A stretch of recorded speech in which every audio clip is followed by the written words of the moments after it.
नमस्ते जी। जानना चाहते हैं प्रकृति के बारे में? हाँ ठीक। रोटी तो खाते हैं ना। रोटी किससे बनती है? आटे से। आटा किससे बनता है? गेहूं से। गेहूं किससे बनता है? मिट्टी से, बीज से। ये मिट्टी किससे बनती है? उसका एक और कारण है जिसका नाम है तन्मात्रा। क्या नाम? तन्मात्रा। जैसे रोटी आटे से बनती है, आटे को बोलते हैं कारण द्रव्य। क्या बोलेंगे? कारण द्रव्य। और जो चीज कारण द्रव्य से उत्पन्न होती है उसको बोलते हैं कार्य द्रव्य। क्या बोलेंगे? कार्य द्रव्य। तो रोटी क्या है? कार्य द्रव्य। आटा क्या है? कारण द्रव्य। ठीक है। इन दोनों में कारण कार्य संबंध है। रोटी और आटा दोनों में कारण कार्य संबंध। तो रोटी का कारण आटा, आटे का कारण गेहूं, गेहूं का कारण मिट्टी, मिट्टी का कारण तन्मात्रा। इससे भी छोटा पदार्थ है, सूक्ष्म तत्व है, उसको तन्मात्रा कहते हैं। उसका नाम यह है। फिर तन्मात्रा का कारण अहंकार। सांख्य दर्शन में ये सारी बातें लिखी हैं, वहीं से सुना रहा हूं। तो तन्मात्रा का कारण कौन? अहंकार। वो और सूक्ष्म पदार्थ, छोटे छोटे पार्टिकल्स। फिर अहंकार का कारण महत्तत्व। बोलिए। फिर महत्तत्व का कारण प्रकृति। जो सबसे सूक्ष्म कारण है, सबसे सूक्ष्म द्रव्य है, परमाणु, सबसे छोटा परमाणु, उसका नाम प्रकृति है।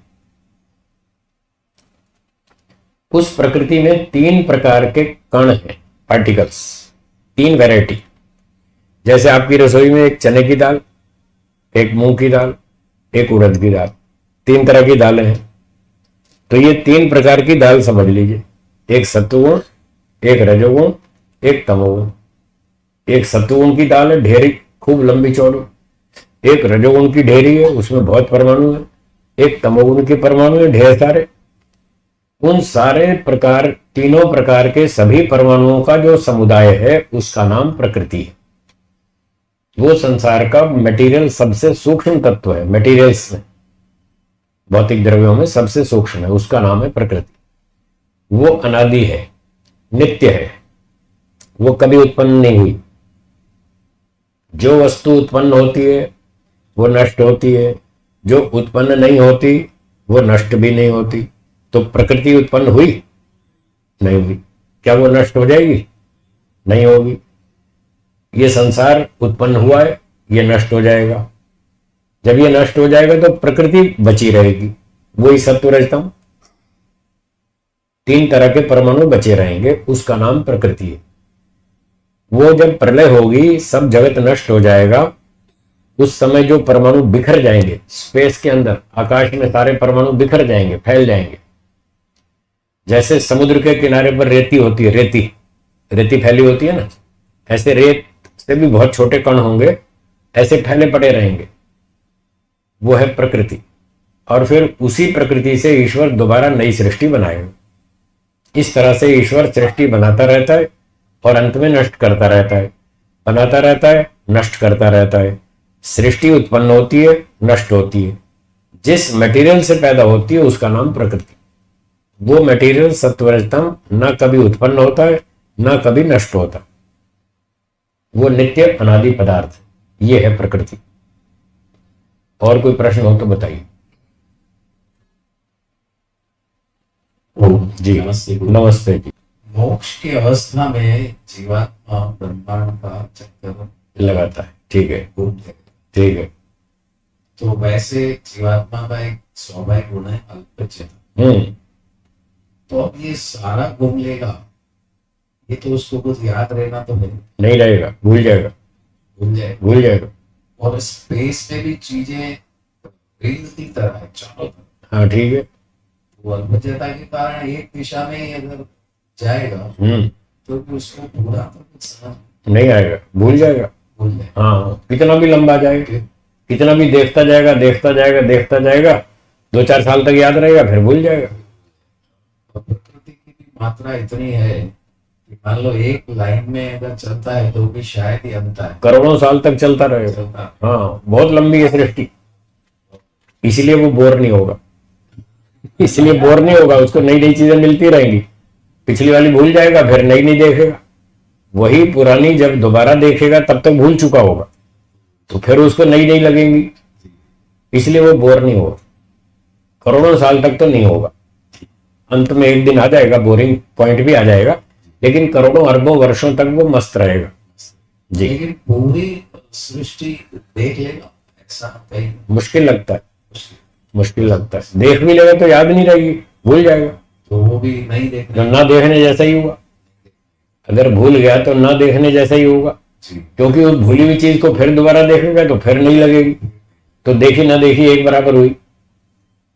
और अनुमान से हम इस ये लगा सकते हैं कि जैसे यहाँ विद्युत की गति सबसे तेज है और वो प्रकृति की गति, प्रकृति का मतलब, ठीक है। तो ईश्वर की तो कई गुना हो सकती हाँ बिल्कुल, उसकी शक्ति तो अनंत है, है, ईश्वर की तो कई गुना हो अनंत शक्ति है। जीवात्मा उसकी शक्ति से मुक्ति में घूमेगा। अब ये तो वहीं चल के देखेंगे कितनी स्पीड से चलता है वो वो यहाँ पता नहीं चलेगा। सकती है। कभी यहाँ भी कुछ लोग स्लो चलते हैं, कुछ लोग बाइसिकल में चलते हैं आराम से, और कुछ लोग मर्सिडीज कार में चलते हैं 200 की स्पीड पे। यहाँ भी तो स्लो हाई स्पीड पे चलने वाले हैं ना। तो मुक्ति में क्या होगा पूरा पूरा तो अभी समझ में नहीं आ रहा, पूरा नहीं आ रहा, बहुत सारा आ रहा है, मोटा मोटा तो आ रहा है समझ में, पूरा तो समझ में नहीं आ रहा। बाकी जितना बच गया वो वहीं चल के देखेंगे, वहां पता चल जाएगा। एक प्रश्न, कर्माशय कि जैसे 2000 कर्म है तो 1600 कर्म का आधार पे दूसरा जन्म, ठीक है, ठीक है। बाकी जो 4000 है उसमें 2000 डिसाइडेड है, जितना मिलेगा डिसाइडेड, उसका फल निश्चित है, ठीक है, ऐसा ही होगा। और 2000 वो सस्पेंस है, हाँ ठीक है, सस्पेंस, कोई पता नहीं कब कहाँ मिलेगा, अब उसका कुछ मालूम नहीं। ठीक है। तो 2000 जो डिसाइड है, भाई इसमें कभी गधा होगा, घोड़ा होगा, कुत्ता होगा, जो भी है, तो उसका क्रम भी निश्चित होगा। भाई ये अगर समझो पूरा हो जाता है, जैसे घोड़े वाला पूरा हो गया तो अब गधे वाला शुरू हो जाएगा, ऐसा नहीं है। हाँ वो भी हो सकता है, ऐसा ऐसा हो सकता है। जैसे मैंने कहा कि वो WTC तोड़ दिया जी, जिस आदमी ने तोड़ दिया, जी, उसके पाप बहुत अधिक है, जी, तो उसको दंड देना बहुत सारा। अब वो ईश्वर निर्णय करेगा कि उसको जितना पाप है इसको कितनी और कौन कौन सी योनियों में दंड देना। मान लो उसको 300 योनियों में दंड देना, कल्पना करते, तो उसमें 300 में सांप भी है, बिच्छू भी है, कुत्ता भी है, भेड़िया भी है, तेंदुआ भी है, सब है, वृक्ष भी है, वेल मछली भी है। अब 300 योनियों में उसका दंड पूरा होगा, ईश्वर ने ऐसा समझ लिया, तो उसमें क्रम भी वो ईश्वर ही बनाएगा। वो सब उसका काम। हाँ वो हमारी समझ में नहीं आता। व्यास जी ने भी हाथ ऊंचे कर दिए, जी, बोले भाई ये बड़ा जटिल विषय है, हमारी समझ में नहीं आता, वो भगवान जाने। एक प्रश्न कि जैसे अल्पज्यता जीवात्मा का स्वाभाविक गुण, ऐसे कर्म करना भी स्वाभाविक गुण माना जाए। हाँ तो उसका स्वभाव है, वो खाली बैठता ही नहीं, खाली नहीं बैठता, वो कुछ तो करेगा। जी, चेतन है ना जी, वो, चेतन है, इसलिए कुछ ना कुछ सोचेगा, जी, सोचेगा तो फिर करेगा भी, जी, इसलिए उसका स्वभाव ही है क्रियाशील रहना। क्रियाशील, हाँ बस उसके पास साधन होने चाहिए, जी, साधन है, होश है, तो वो चुप नहीं बैठेगा, फिर कुछ तो करेगा।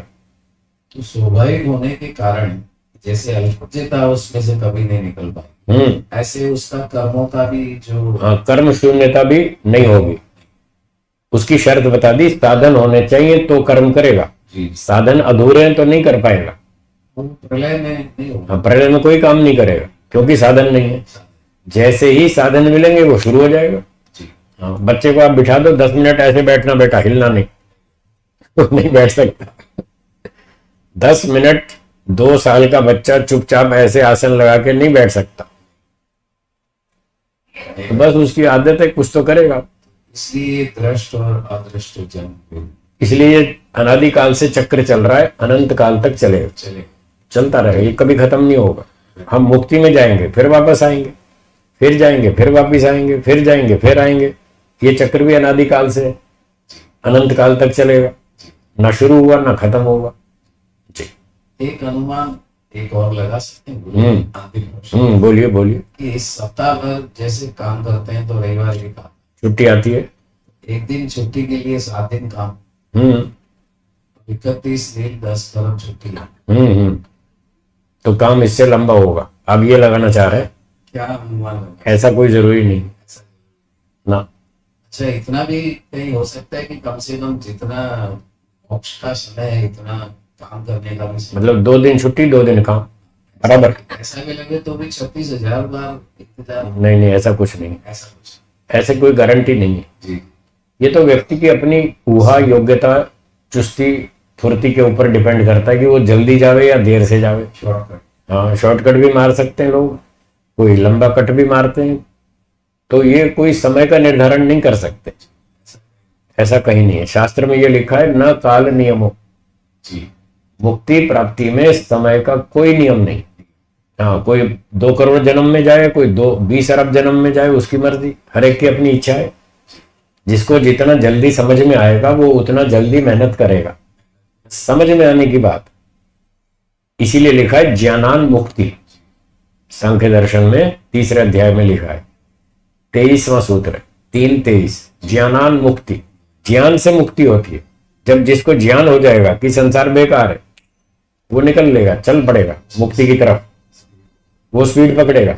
और जिसको ज्ञान नहीं हुआ वो यहीं बैठा रहेगा, कभी लकड़ी बेचेगा, कभी मिठाई बेचेगा, तो अपनी दुकान चलाएगा।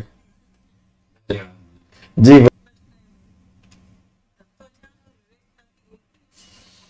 तत्व, उनमें से एक स्तर का नाम विवेक ख्याति है। एक लेवल पर दोनों एक ही चीज है, तत्व ज्ञान और विवेक ख्याति। जो छोटे स्तर का जो लेवल है तत्व ज्ञान का, उसका नाम विवेक ख्याति है। जैसे मान लो 12वीं क्लास पास कर ली किसी ने, 12वीं तक की परीक्षा पास कर ली, तो ये तत्व ज्ञान समझ लीजिए, इसी का नाम विवेक ख्याति है। पर जब अब ग्रेजुएशन में एंट्री करेंगे, अगला सिलेबस पढ़ेंगे, तो वो फिर तत्व ज्ञान का ही क्षेत्र है, आगे विवेक ख्याति से ऊपर है। तो आगे चलकर जब तत्व ज्ञान का स्तर ऊंचा होगा तो वो 12वीं वाला विवेक ख्याति का लेवल छोड़ देंगे, फिर बीए में जाएंगे, फिर और ऊपर एमए में जाएंगे। इस तरह से विवेक ख्याति का स्तर तो सीमित है, छोटा है, पर तत्व ज्ञान का 12वीं से लेकर के एमए तक, पीएचडी तक। इसलिए तत्व ज्ञान का क्षेत्र बड़ा है, व्यापक है, और विवेक ख्याति का स्तर छोटा है। उसमें से एक हिस्से का नाम विवेक ख्याति है।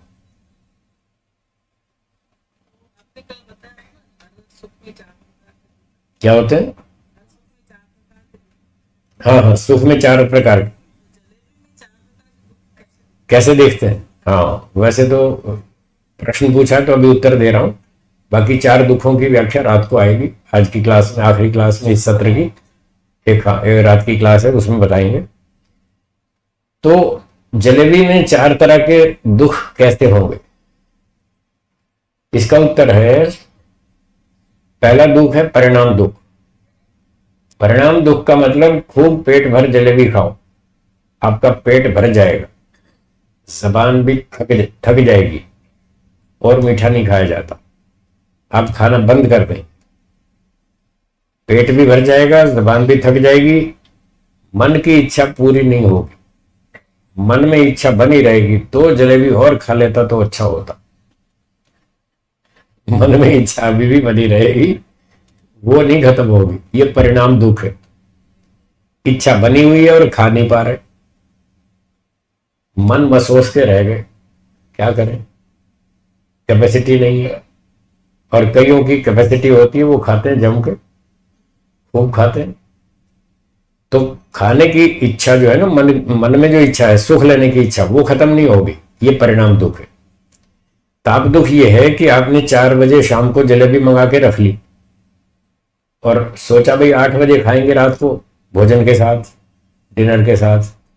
कितने बजे मंगा ली? 4 बजे। खाएंगे कब? बीच में कितने घंटे का गैप? ये 4 घंटे आपको ताप दुख सताएगा, कोई दूसरा ना खा जाए। कोई अतिथि ना खा जाए, कोई मेहमान ना खा जाए, कोई बच्चा ना आ जाए पड़ोसी, उसको देनी पड़ गई तो मेरे हाथ में नहीं आएगी। ये ताप दुख है। और संस्कार दुख, एक बार जलेबी खाई उसका सुख लिया, फिर दूसरी बार खाई उसका सुख लिया, 15 बार जलेबी खाई 15 बार सुख लिया। अब 16वीं बार फिर इच्छा हुई कि आज जलेबी मंगाओ। वो था त्योहार का दिन, तो आपने अपने नौकर को भेजा, जाओ भाई दुकान से जलेबी ले आओ। वो जलेबी लेने गया तो वहां सारा माल खत्म। त्योहार का दिन था, बिक गया फटाफट, लोग ले गए। तो उसने आपको फोन किया कि जी जलेबी तो खत्म हो गई। आपने कहा 4 दुकान आगे जाओ, वहां एक और अच्छी दुकान है, वहां से ले आओ। वो 4 दुकान आगे गया, वहां भी माल खत्म, सब बिक गया। अब मूड था बहुत खाने का, इच्छा तो बहुत थी खाने की, पर 6 दुकान घूम लिए तब भी नहीं मिली। अब सुख होगा या दुख होगा? अब जो दुख होगा ये संस्कार दुख है। जलेबी का सुख खाना प्राप्त करना चाहते हैं पर वो मिल नहीं रही, वो सुख मिल नहीं रहा, तो उस सुख के न मिलने पर जो कष्ट होता है उसका नाम है संस्कार दुख। ठीक।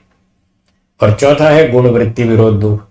आपने पिछले 3 अनुभव याद कर लिए कि पिछली बार मेरा बहुत मूड था जलेबी खाने का और मिली नहीं, तो आज फिर इच्छा हो रही है, क्या करूं? जलेबी खाने की इच्छा करूं या ना करूं? और मैं आज इच्छा कर लूं और फिर ना मिले, आज भी ना मिले तो फिर परेशानी होगी। तो व्यक्ति सोचता है कि यदि आज भी जलेबी नहीं मिली तो अब फिर परेशानी होगी। उस परेशानी से बचने के लिए क्या करूं? इच्छा करूं या ना करूं? तो मन में 2 विचार उठते हैं। एक विचार कहता है कर लो इच्छा, हो सकता है मिल जाए, कर लो इच्छा, हो सकता है मिल जाए। फिर एक विचार आता है और ना मिली तो फिर दुख होगा। तो 2 विचार आते हैं। एक विचार कहता है इच्छा कर लो, दूसरा कहता है मत करो। फिर कहता है कर लो, उस दिन नहीं मिली तो आज भी नहीं मिलेगी, ऐसी कोई गारंटी थोड़ी है, हो सकता है मिल भी जाए। तो एक विचार आता है इच्छा कर लो, दूसरा कहता है मत करो, एक कहता है इच्छा कर लो, दूसरा कहता है मत करो। ये अंदर लड़ाई चलती रहती है। इसका नाम है गुणवृत्ति विरोध दुख। तो एक जलेबी के सुख में ये 4 दुख छिपे हैं। ठीक है। हाँ जी साहब बोलिए, आखिरी सवाल। नमस्ते जी। नमस्ते जी। मेरा प्रश्न है कि प्रलय के बारे में प्रश्न है कि ईश्वर की न्याय व्यवस्था मुजब प्रलय होता है, मतलब प्रलय करते हैं ईश्वर, लेकिन कहाँ कहाँ प्रलय करता है? यह पृथ्वी है, ऐसी पृथ्वियां तो ब्रह्मांड में हजारों लाखों पृथ्वियां हैं। ठीक है। तो प्रलय कहाँ कहाँ करता है सर? पृथ्वी सभी ग्रह नष्ट होते हैं या अमुक अमुक ग्रह ही नष्ट होते हैं? सिर्फ पृथ्वी नष्ट होती है कि सारे ब्रह्मांड के ग्रह और गैलेक्सी नष्ट होती है? ये प्रश्न है। हाँ, आपका प्रश्न है कि सारे ब्रह्मांड की प्रलय एक साथ होती है या कहीं कहीं होती है? मेरा उत्तर है कि पूरे ब्रह्मांड की प्रलय एक साथ होती। सारे ब्रह्मांड की रचना भी एक साथ होती है और पूरे ब्रह्मांड का विनाश भी एक साथ होता है। ऐसा नहीं कि एक हिस्से में सृष्टि बन रही है, एक में चल रही है, एक में नष्ट हो रही है। ये विचार आज की मॉडर्न साइंस का है। ये विचार आज की मॉडर्न साइंस का है। वो ये मानते हैं एक इलाके में सृष्टि बन रही है, एक इलाके में चल रही है, एक इलाके में नष्ट हो रही है। ये मॉडर्न साइंटिस्ट का विचार है, ऋषियों का ये विचार नहीं है। उनका विचार है पूरी रचना एक साथ होती है, पूरी प्रलय भी एक साथ होती है। इसका प्रमाण देखना हो तो ऋग्वेद आदि भाष्य भूमिका में लिखा है। महर्षि दयानंद जी ने लिखा है कि परमात्मा 1000 चतुर्युगी वर्ष पर्यंत, क्या बोला, इस सृष्टि को मिटाकर कारण में लीन रखता है। इस सृष्टि को मिटाकर कारण में लीन रखता है। तो मतलब टोटल प्रलय होनी चाहिए, तभी तो लीन होगा ना। और अगर कहीं चल रही है, बन रही है, कहीं टूट रही है तो लीन कहाँ होगा? वो तो कह रहे हैं 1000 चतुर्युगी जितना समय है प्रलय का, पूरे समय तक ईश्वर इस जगत को मिटाकर कारण में लीन रखता है। इससे सिद्ध होता है पूरी प्रलय एक साथ होती है। बहुत सारे, ये भी नष्ट हो जाता है। सारे, सूर्य, चंद्रमा, तारे, पर्वत, नदियां, समुद्र, पशु, पक्षी, वृक्ष, वनस्पति, मनुष्य, सब सब खत्म, कुछ नहीं बचेगा, फिर नया बने। ठीक है जी, समय के अनुसार विराम देंगे। और कोई आखिरी सवाल है? बोलिए। हाँ, नमस्ते गुरु जी। नमस्ते। आप ज्ञान का भंडार हो, हम अज्ञान के खान है। आप कल कल बहता ज्ञान का झरना हो, हम बंजर खेत खलिहान है। आप ज्ञान के सुंदर मूर्त हो, हम अनगढ़ पाषाण है। आप ज्ञान का पूर्णिमा का चंद्रमा हो, हम अमावस्या की रात है। वाह, बहुत अच्छा, धन्यवाद धन्यवाद। चलिए अगली सूचना। नमस्ते। नमस्ते, आपका भी है। जैसे आपने बताया हम्म, कि बड़े बड़े क्लेशों को नष्ट करने के लिए थोड़ी सी मेहनत करनी पड़ती है, और जो अति सूक्ष्म है उनको नष्ट करने के लिए असंप्रज्ञात तक जाना पड़ता है। ऐसा क्यों? जो सिस्टम है वो है, जैसे मैंने उदाहरण दिया, मोटा मोटा मैल तो कपड़ों का सादे पानी से निकल जाएगा, और जो सूक्ष्म मैल है वो सादे पानी से नहीं निकलेगा, वो साबुन लगाना पड़ेगा और घिसना रगड़ना पड़ेगा। ऐसा क्यों? जो इसका उत्तर है वो आपके सवाल का उत्तर है। ऐसा क्यों? ये सृष्टि का नियम है, ऐसा ही होता है, जो है वो है। जी जी, चलिए। एक बार तालिब की गड़गड़ाहट बताता